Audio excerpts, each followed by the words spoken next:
যায় না। এই যে বড়ই গাছ, এই যে বড়ই গাছ, এখানে প্রত্যেক বাড়িতে আমি দেখতে পাইতেছি বড়ই গাছ আছে। কাঁচা রাস্তায়, মাটির রাস্তায়, চরের ভিতর দিয়ে হাঁটতেছি।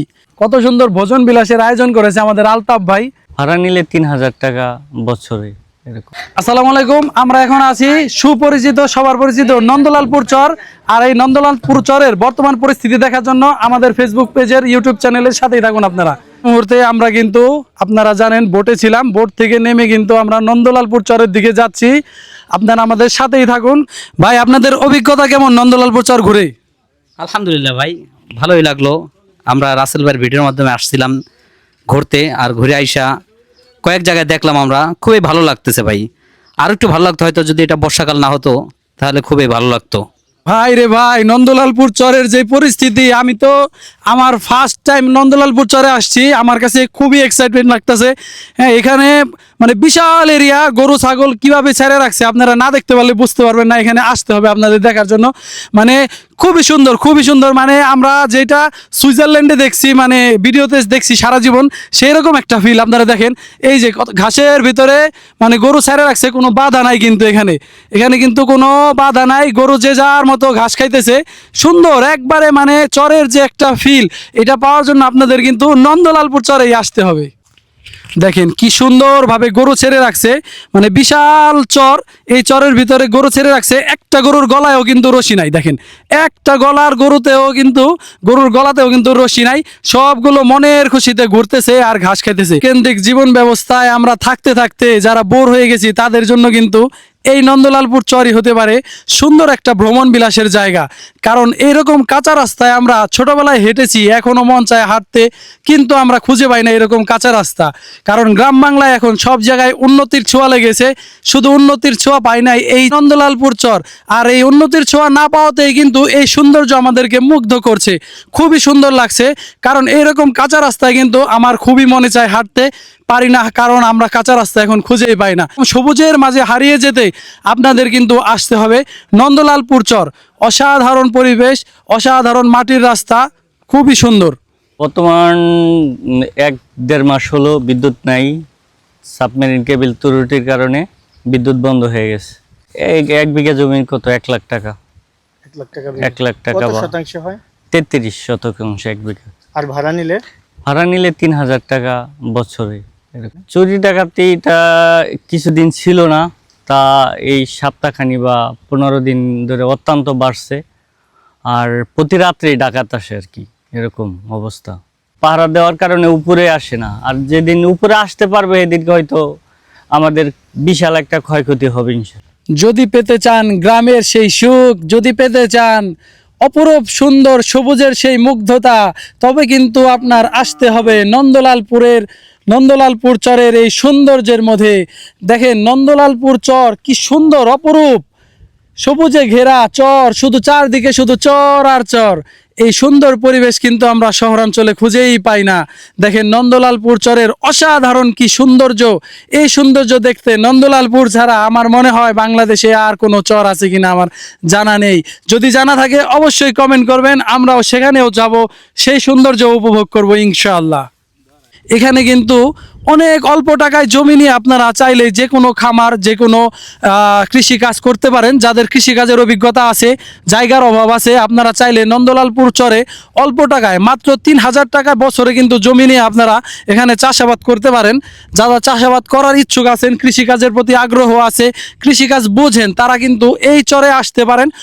একবারে সীমিত টাকায় কিন্তু বিশাল বিশাল জমি নিতে পারেন আপনারা। কারণ এখানে বিশাল বিশাল জমি পড়ে আছে, পুরো চর পড়ে আছে, কিন্তু চাষ করার লোক নাই। খুবই অল্প টাকায় কিন্তু এখানে আপনারা এসে চাষাবাদ করতে পারেন এবং নিজের কেরিয়ারকে উন্নতির দিকে নিতে পারেন। এখান থেকে আপনারা ফসল ফলিয়ে বাইরে নিয়ে বিক্রি করতে পারবেন। অসাধারণ ওয়েদার, অসাধারণ জমি জমা। এখানে আপনারা চাইলে ৩,০০০ টাকা বিঘা জমি বছরে নিয়ে আপনারা এখানে কলা বাগান থেকে শুরু করে পেয়ারা বাগান, আঙ্গুর বাগান, এমনকি যে কোনো খামার আপনারা করতে পারেন। নন্দলালপুর চরের খুবই অভিজ্ঞ একজন বড় ভাই রাসেল ভাই, আপনারা তাকে ইউটিউবে সব সময় দেখে থাকেন। রাসেল ভাই, কি খবর? আলহামদুলিল্লাহ ভালো। আজকে আসছি তা আমাদেরকে আজকে কি কি দেখাবেন আপনি নন্দলালপুর চরে? এই যে কতখানি পানি হয়েছে, যারা উদ্যোক্তারা এই পর্যন্ত আসছিল তাদের কি অবস্থা বর্তমানে, মহিষের খামার, গরুর খামার এবং গাড়লের খামার, হাঁস মুরগি যারা প্ল্যানিং এই পর্যন্ত করছে তাদের সার্বিক পরিস্থিতি তুলে ধরবো। যেহেতু বর্ষাকাল, সব কালই দেখাই দেবো তাদের পরিস্থিতিটা কেমন। চলেন আজকে একটা লাউ কিনবো, এখন লাউ চলেন। ওকে, আমরা কিন্তু এখন যাচ্ছি নন্দলালপুর চরের লাউ লাউ কিনতে। দেখা যাক কি দাম হয় এবং কতটুক সাইজের লাউ আমরা কিনতে পারি। লাউটা কয় টাকা দেখি আপনি দেখান, কাটেন। এই যে আমি একটা লাউ কিনলাম, কত টাকা হয়েছে ভাই, কত টাকা? 50 টাকা। 50 টাকা, মাত্র 50 টাকা লাউ? হ্যাঁ 50 ভাই টাকা। 50 টাকায় লাউ তো আমরা চোখেই দেখি না কোনো সময়। তাই নাকি? আপনারা আইসেন, আপনারা সবাই আমার এলাকায় আইসেন। নন্দলাপুর যে কোনো সবজির জন্য বিখ্যাত। আমাদের মুরব্বী কাকা আছে, উনি চাষ করে, আপনারা সবাই পাবেন।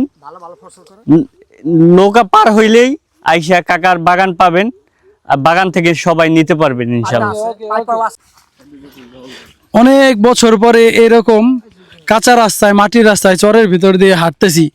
মনের ভিতরে কি শান্তি যে লাগতেছে এটা বলে বোঝানো যাবে না। রাসেল ভাইকে অসংখ্য ধন্যবাদ আমাদেরকে এই চরে ঘুরতে নিয়ে আসার জন্য। খুবই সুন্দর, দেখেন এইরকম বড়ই গাছ থেকে, ছোটবেলায় এরকম বড়ই গাছ থেকে বড়ই চুরি করে খাইতাম।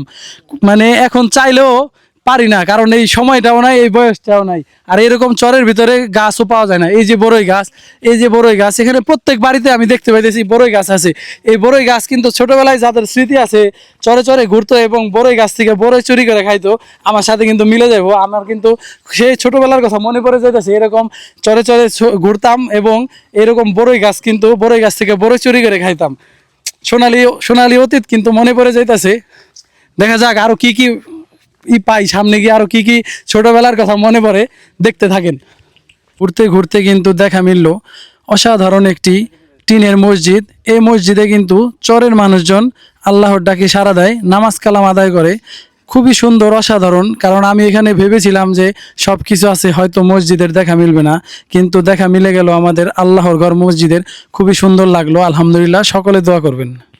নন্দলালপুর চরে আমরা এসেছি ঘোরার জন্য, আর দেখেন কত সুন্দর আয়োজন, কত সুন্দর ভোজন বিলাসের আয়োজন করেছে আমাদের আলতাফ ভাই। আলতাফ ভাইয়ের জন্য শুভকামনা রইল। আলতাফ ভাই কিন্তু মেম্বার প্রার্থী, আর আমাদের জন্য এত সুন্দর একটা আয়োজন করেছে। কি সুন্দর ওয়েদার, আর এরকম বৃষ্টির মধ্যে সবুজের মধ্যে বসে কিন্তু আমরা ভাত খাচ্ছি। এটা খুবই ভালো লাগতেছে। আজকে সারাদিনের সব থেকে অ্যামেজিং বিষয় এটা। ধন্যবাদ সবাইকে। আমরা কৃষি কাজ করি, ধান বুনি, বাদাম লাগাই, পাট বুনি, তিল বুনি, আরও XYZ গৃহস্থলী, পেঁয়াজ রসুন সম্পূর্ণ কাজ করি, গরু পালি। তার পাশাপাশি আমরা আরও টুকটাক ব্যবসা বাণিজ্য করি। এখন পরিচিতি হলো নদী খুব নিকটে, কাছাকাছি, আমাদের অনেক বসবাস করতে কষ্ট হয়। রাসেল বাইপারের সমস্যা, আবার এখানে চোর ডাকাতের সমস্যা, সব কিছু মিলে জেলে আমরা আছি। আল্লাহ তাআলার দরবারে লাখ কোটি শুকরিয়া। আমরা একটু কষ্টের মাঝে আছি। বর্ষাকাল হলে আমাদের কষ্টটা একটু বেশি চেপে যায়, চলাফেরা করতে কষ্ট হয়। তারপরও বর্ষার মৌসুমে বর্ষা হইব, আলহামদুলিল্লাহ, মালিকের দরবারে লাখ কোটি শুকরিয়া।